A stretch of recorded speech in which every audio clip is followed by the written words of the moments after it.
Yo minasan konnichiwa, apa kabar semua untuk pencinta ya. Kali ini untuk pencinta olahraga di seluruh Southeast Asia. How you guys doing? Hari ini kita akan membahas Olimpik ya.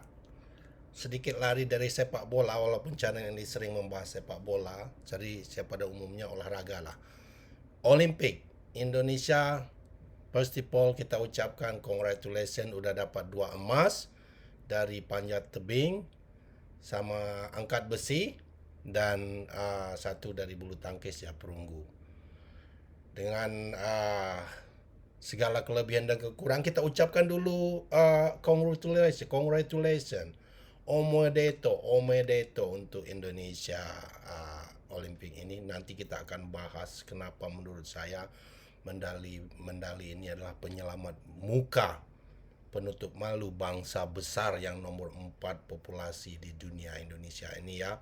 Seharusnya kalau dikelola dengan baik, mudah-mudahan video saya ini sampai ke Menpora, ke siapa orang-orang yang bertanggung jawab, pejabat di Indonesia dengan olahraga Indonesia. Seharusnya dengan bangsa yang 270 jutaan ya, nomor 4 terbesar populasi dunia, ekonomi kita juga udah mulai maju. Harusnya kita punya minimal 12 emas ya. Harusnya. Nanti kita bahas. Oke, kita bahas ini. Ini sangat menarik. Bagaimana menurut saya Indonesia bisa mendapatkan target ini. Kenapa saya bisa begitu? Karena saya adalah pelatih renang di Jepang. Saya orang Indonesia yang menjadi pelatih renang di Jepang, di Tokyo tepatnya, sekitar Azabujubang. Sudah 15 tahun saya di sini, jadi saya tahu persis. Terus anak saya juga di klub sepak bola, tahu persis cara Jepang.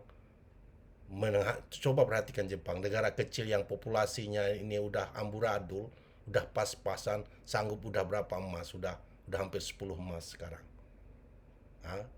Perhatikan, karena sistem pembinaan. Jadi without further ado, kita lihat dulu ini ya, cuplikan ini emas yang kita dapat dari videonya Sport Channel, Mas Sport Channel.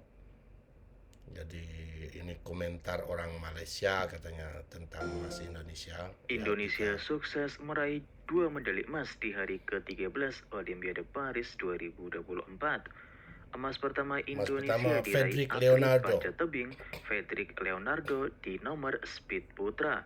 Makasih Mas Sedangkan emas Fredrik. kedua Indonesia diraih Rizky Makasih Mas Juniansyah Rizky. dari angkat Arigatou besi putra gozaimasu. kelas Penyelamat 73 muka kg. bangsa Indonesia. Indonesia kini sudah mengoleksi 2 medali emas dari Fredrik dan Rizky. Dan ya, ini dia atlet Indonesia yang berhasil meraih emas. Kita akan bahas satu-satu ya. Saya baca aja segelintir. Ini Mas Fredrik ini katanya mulai dari umur 18 tahun, 17 tahun dia ikut. Menurut saya seorang atlet itu udah sangat terlambat di umur begitu baru menekuni sebuah olahraga profesional. Tapi buktinya dia bisa mendapat emas begitu luar biasanya, talented, super talented atlet Indonesia itu, sangat berbakatnya. Di Jepang ini umur 14 tahun mereka udah ke Olimpiade. Ada yang umur kurang 14 tahun kalau nggak salah pernah dapat emas perenang mereka di Olimpiade. Ya. Kalau ini yang lain angkat besi, emas ini mungkin angkat besi kita udah prioritas sejak dari Eko ya. Kalau badminton ini juga udah saya nggak begitu terkejut ya. Badminton ini menurut saya sangat mulai hancur-hancuran ini. Ini olahraga yang justru sangat diperhatikan tapi tidak menghasilkan seperti yang kita harapkan. Terima kasih juga buat Mbak ini ya, Georgia ini. Mbak Georgia ini walaupun dengan orang ngomong medali giveaway, tapi paling tidak dia sampai ke perempat final itu juga dengan perjuangan yang nggak mudah ya. Overall, kita bahas dulu ya, badminton dulu kita bahas. Overall, Indonesia ini di badminton sangat mengecewakan. Kenapa? Udah beberapa tahun terakhir ini prestasinya jauh. Kekurangan mereka overall, saya perhatikan kekurangan fitness mereka nggak begitu bagus dibanding atlet lain yang dulu boleh aja gampang dapat emas di badminton karena negara lain belum ambil perhatian. Sekarang Jepang udah ikut, Korea udah ikut. Ini satu cerita yang sangat menarik di badminton Jepang ini. Ada salah satu, saya nggak mau sebutkan namanya, atlet Jepang ini ya. dapat medali itu ngalahin atlet profesional Indonesia yang pelatnas. Atlet Jepang yang dapat medali ini kerja paruh waktu dong. Nggak ada seperti pelatnas Indonesia itu. Indonesia ini datang pakai mobil, dikasih pelatnas pro, itu aja kerjanya, latihan itu masih nggak, hasil nggak memuaskan. Sementara atlet Jepang ini ya, saya cerita, ada yang masih kerja paruh waktu, bisa part time job, ada yang kerja di pabrik loh, sedih sambil main badminton, nggak dimodalin sama pemerintah dia. Coba yang ada satu lagi kisah pas Winter Olympic, pemain half pipe snowboard Jepang ini pergi ke sana aja, itu kalau salah Olimpiade Beijing itu ya, nggak dibayarin pesawat ongkos pesawat, beli ongkos pesawat sendiri dia. Cewek itu, atlet cewek half pipe snowboard kalau nggak salah itu. Setelah dapat emas barulah dikasih tiket pesawat pulang. Jadi kalau mau nyalahin pemerintah ya, kita bandingkan Jepang dulu dengan Indonesia. Nggak bisa juga fasilitas yang kita salahin, nggak bisa juga ya. Semuanya sih sebenarnya berkaitan, tapi contoh semangat lah dulu. Semangat atlet Jepang itu besar. Orang Indonesia mau jadi atlet nggak ada masa depan. Pasti ngomong gitu kan. Atlet itu udah ada masa depannya di Indonesia. Buktinya apa? Kalau dapat medali emas, coba lihat jor-joran bonus. Itu bonus ditabungkan, diinvestasikan, udah jaminan masa depan. Terus atlet-atlet ini kalau mau jadi polisi, tentara, pegawai negeri, gampang mereka kalau udah berprestasi. Kenapa nggak ada jaminan? Di Jepang justru nggak ada itu. Lu dapat medali emas di Jepang, zero dari pemerintah, nggak ada bonus. Yes, you heard that right, zero.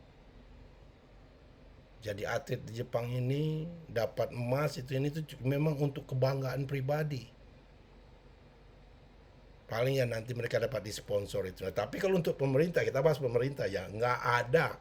Karena orang Jepang ini budayanya sesuatu nggak biasa ngasih tip mereka.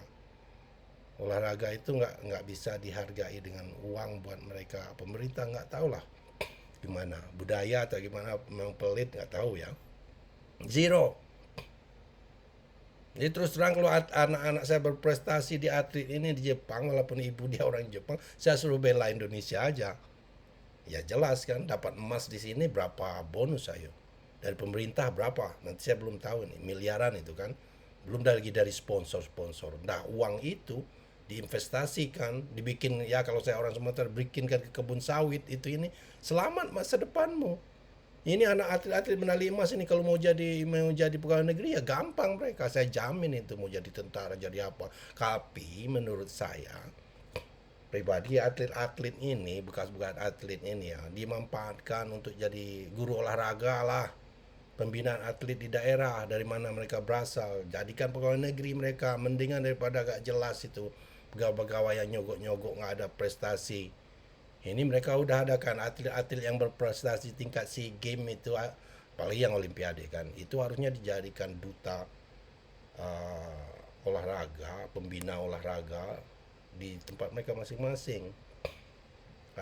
Mari kita bahas dulu, menurut saya Indonesia ini sebenarnya medali 2 ini jauh dari kata harapan, berdasarkan berapa besarnya bangsa kita, ekonomi kita juga udah mulai maju.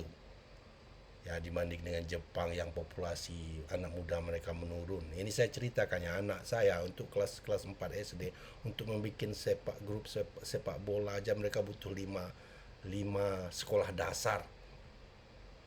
Ya kelas 4 ya, untuk mencari orang, berapa orang, kurang 18 orang, 5 sekolah dasar kumpul. Kenapa? Mereka udah kekurangan generasi muda, orang udah nggak kawin di sini. Kurang generasi muda, kurang orang, dibagi lagi anak-anak yang sudah sedikit ini dibagi lagi dengan beberapa olahraga lain yang bukan sepak bola aja kan. Tengok Jepang, mereka prioritaskan beberapa olahraga yang menghasilkan itu. Saya lihat di Jepang ini, pertama di karate itu ini pastilah ya. Yang kedua di wrestling, di gulat, terus di skateboard sekarang, terus di fencing, di anggar. Karena apa? Karena mereka jeli, memilih olahraga. Olahraga ini fisik juga berpengaruh. Kalau Indonesia, orang Asia ini mimpi jadi apa, gold medal di basket, ya susah lah. Itu kan fisik. Pasti orang Amerika, orang-orang Eropa yang dapat. Di bola kaki juga fisik ada. Jadi kita harus prioritas, ini jelas nih prioritasnya Indonesia. Badminton tingkatkan lagi itu, fitnessnya jauh itu.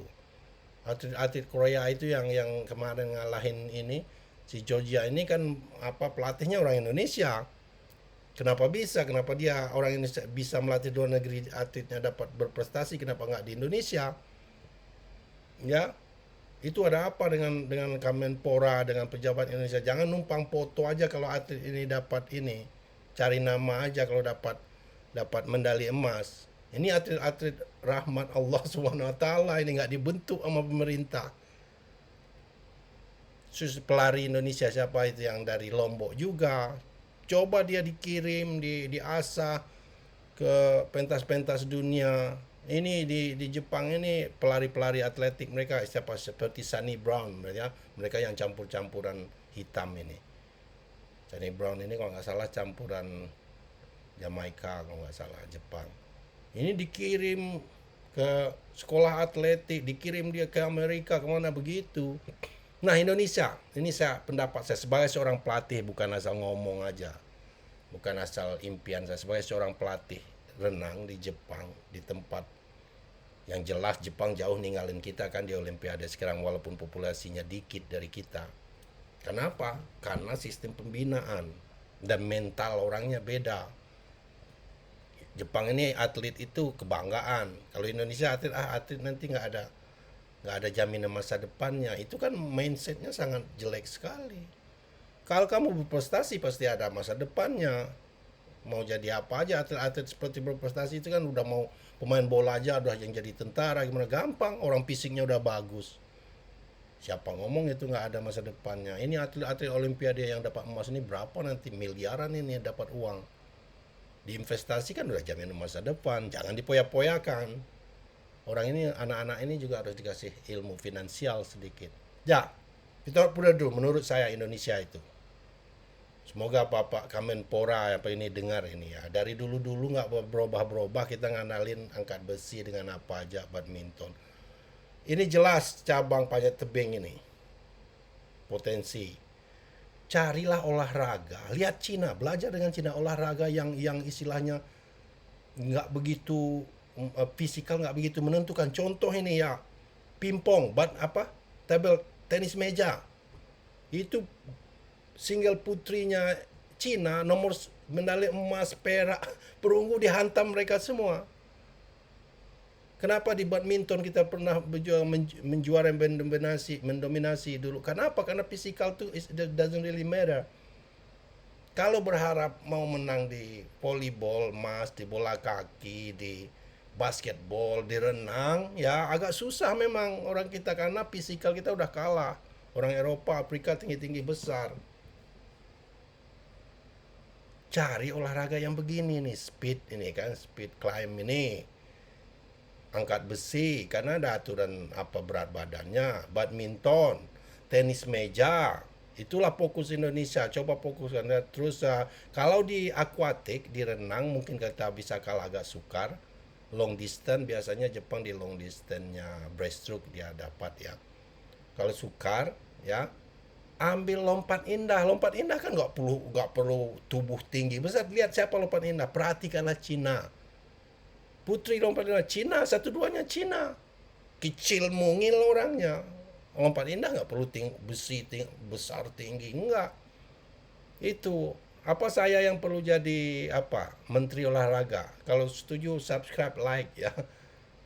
Saya 15 tahun jadi pelatih renang di Jepang ini, ngerti saya prosesnya menciptakan atlet hebat itu gimana. Nggak ngarapin apa kiriman Allah Subhanahu wa taala aja terus-terusan. Harus kita bentuk juga bakat-bakat kita itu. Itu terus apa lagi ya? Olahraga air nih, surfing. Surfing itu udah bakat-bakat alam udah banyak di Lombok, di Bali, di Nias. Tinggal Indonesia ini tinggal mau les aja, nggak punya modal, mereka tinggal adain kompetisi, kirim anak-anak ini ke kompetisi yang tinggi. Ini sekarang itu ya apa? Surfing sudah dipertandingkan mulai Olimpik kemarin di Jepang. Sekarang di Tahiti itu ya, karena Tahiti ini kolonialnya Prancis, diadakan. Surfing ini potensi medali. Anak-anak orang-orang kita di Bali, saya ini lama hidup di Bali, tahu saya surfing. Kita sebagai surfer itu zaman-zaman saya ngarapin sponsor lah untuk hidup, dari Billabong, Quicksilver, apalagi itu Ripcal, anak-anak itu hidupnya. Nggak ada pemerintah datang itu. Tahu pun nggak. Sponsor-sponsor lain yang jadi sponsor. Anak-anak Lombok itu di Lucky Fix, saya kenal-kenal mereka, masih ingat-ingat saya tuh. Semua anak-anak itu. Karena saya surfing dengan mereka. Di Lombok itu zaman Wan Anwar, Dedi Gan, itu kenal saya, pribadi saya kenal. Saya pernah tinggal satu kos. Di kos saya lihat anak-anak itu main-main surfing satu poin di Halfway Kuta. Itu surfing, ingat catat itu ya, kalau ada yang hubungan ke Menpora tolong surfing. Terus sailing, olahraga air seperti windsurfing, apa ya, kanu, apa yang sailing itu adalah katamaran, itu ya seperti yang jenis-jenis sailing satu sail itu. Indonesia punya ini China itu aja difokuskan untuk Olimpik. Kita udah saatnya target kita Olimpik dan Asian Games, jangan kayak Vietnam, raja Asia Tenggara tapi tidak satu medali diemaskan. Saatnya kita fokus ASEAN dan Olimpik sudah. SEA Games tuh nurut di SEA Games aja kita masih dikalahin Vietnam sama Thailand. Come on, man. Zaman Soeharto, zaman dulu saya masih kecil-kecil itu ya, teenager, saya ingat ada program Porseni. Zaman saya SD, kami nyicip lah itu, apa itu, lempar lembing, lompat galah, sampai bola kasti kayak baseball itu ya. Sekarang mana ada program itu. Hancur kita. Olahraga itu cerminan suatu bangsa. Perhatikan yang nomor 1, 2 olahraga itu, perhatikan hasil medal mereka. Itu cerminan bangsa mereka. Cerminan kemajuan ekonomi, kemajuan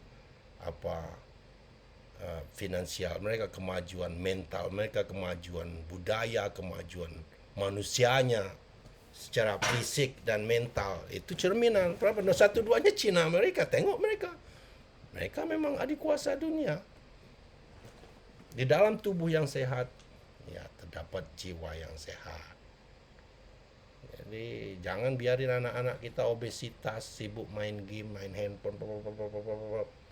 Anak-anak saya SD di Jepang ini hari-harinya penuh dengan kegiatan olahraga.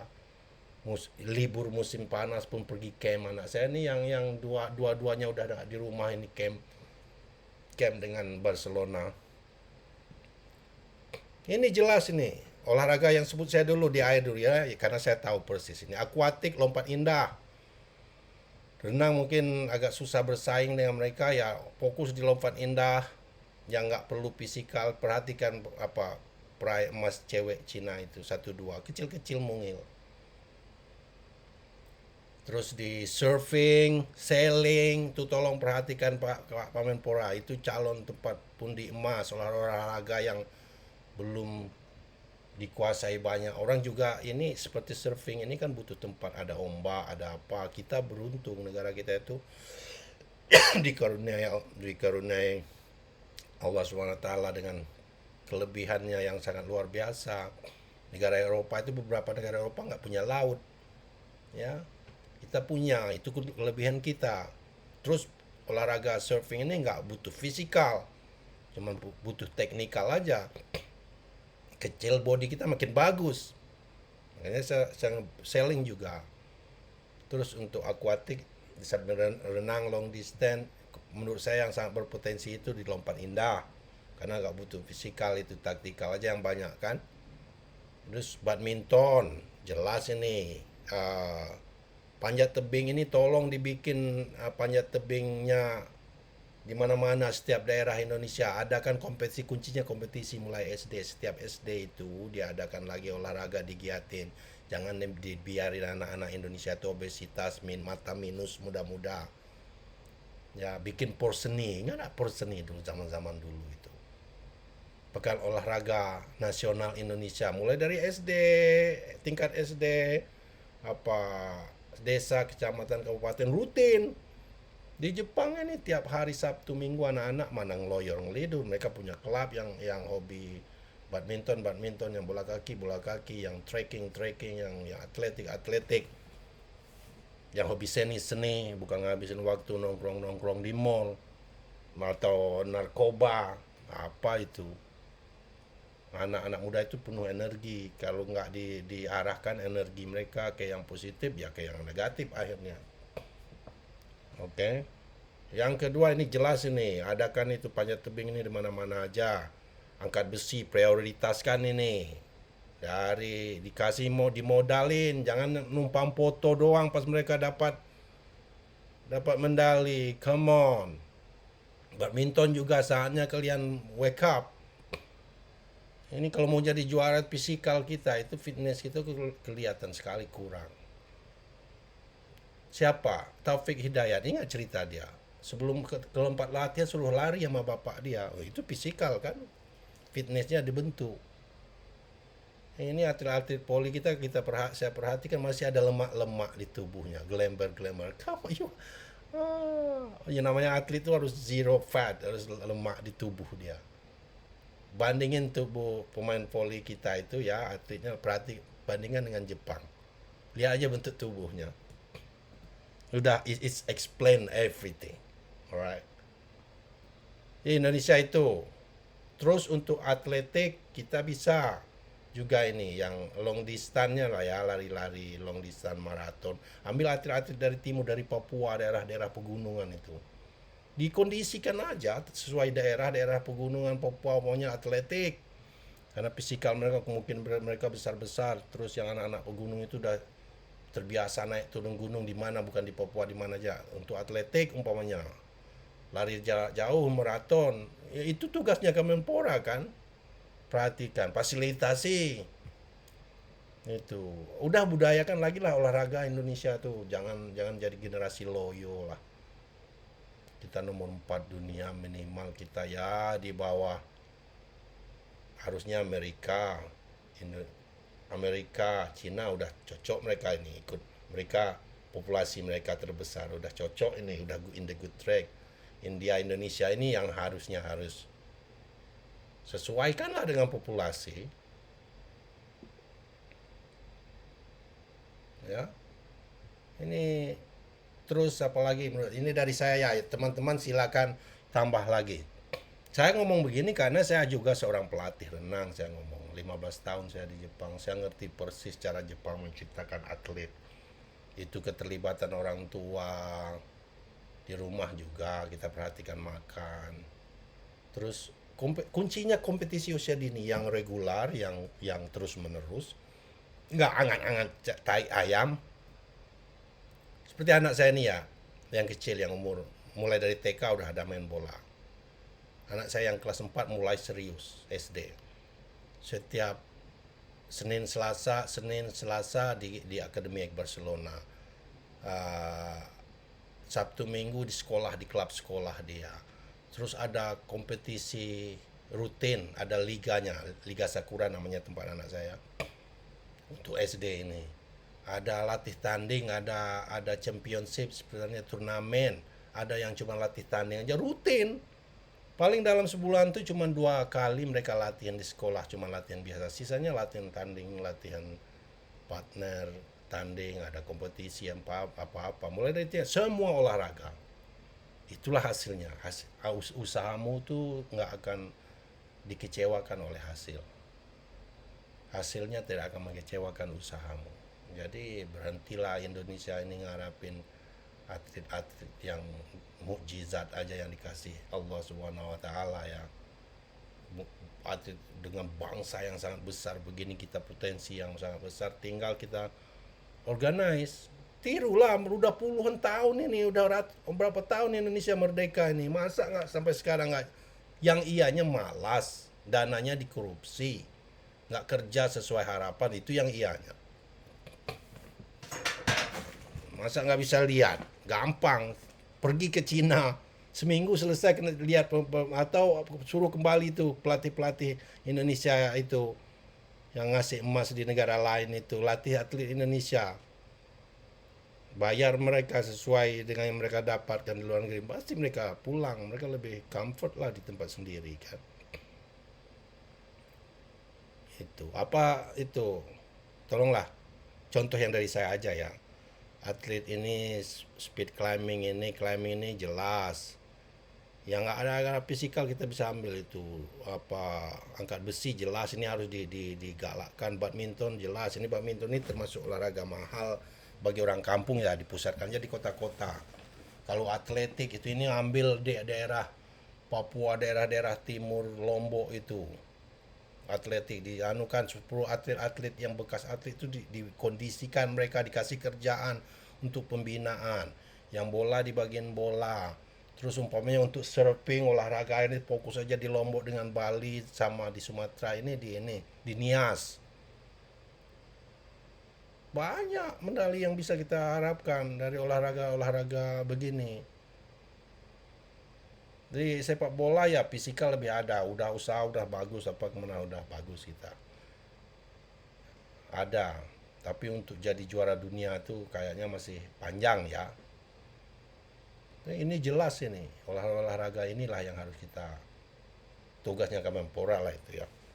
Ya dibantu dengan kita bersama, jangan pemerintah aja, seluruh bangsa Indonesia juga. Di Jepang ini saya ini sebagai orang tua merasa gimana pengorbanan orang tua untuk membentuk atlet. Anak kita, anak-anak kita 2 orang di sepak bola, nggak ada lagi hari Sabtu, hari Minggu santai-santai antar mereka latihan. Apa biaya keluarin sendiri, rogoh sendiri. Orang tua sebagai itu kewajiban kita sebagai orang tua. Jangan biarin anak kita jadi generasi lemah, generasi loyo. Paling enggak manfaat olahraga ini ya seperti renang itu ini tubuh anak kita sehat, kuat. Ya, anak saya ini yang pertama dulu kena asma, setelah dia masuk renang dan bola kaki hilang tuh penyakitnya. Salah satu manfaatnya. Itu aja ya, jangan ngalor ngidul lagi kita itu. Menurut saya pribadi yang bisa difokuskan Indonesia itu olahraga air, water sport seperti surfing. Udah dipertandingkan ini 2 Olimpik. Bisa ini peluang ini manfaat atletnya udah ada, udah banyak ini di Lombok, anak di Lombok, Bali, Nias, tinggal Indonesia, pemerintah turun tangan dah kasih mereka perhatian, kasih ongkos mereka kompetisi. Zaman saya ini surfer dulu, saya juga surfer, seorang peselancar. Yang kita nggak ada pemerintah Indonesia itu turun tangan, tahu aja nggak mereka.